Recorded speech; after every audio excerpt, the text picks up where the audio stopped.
这边是巢湖闸，是巢湖洪水唯一的出路，为巢湖的咽喉，这个汛前啊，我们通过巢湖闸排泄了11日立方米的水，从6月12号开始，到现在我们总共又排出了12亿立方米的水。目前巢湖的水位达到历史新高，超过历史最高水位63公分。目前的话，这个水位达到最高水位达到13.29，对合肥周边的城市以及重要的乡镇产生巨大的威胁。我们现在去机房看一下。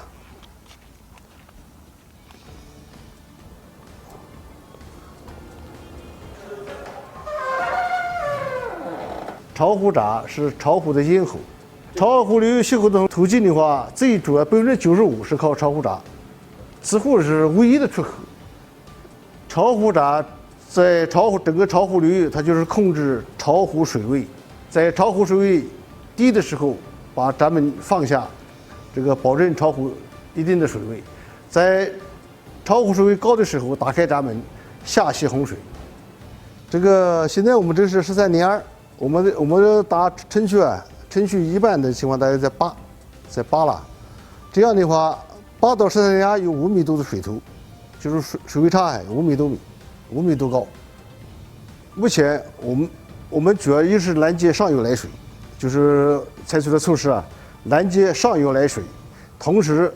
巢湖闸就是最大的泄洪能力向下游那个泄洪。另外的话，对是中小围口进行有组织的破围，这个除去洪水啊。另外的话，就是靠广大居民这个齐心协力，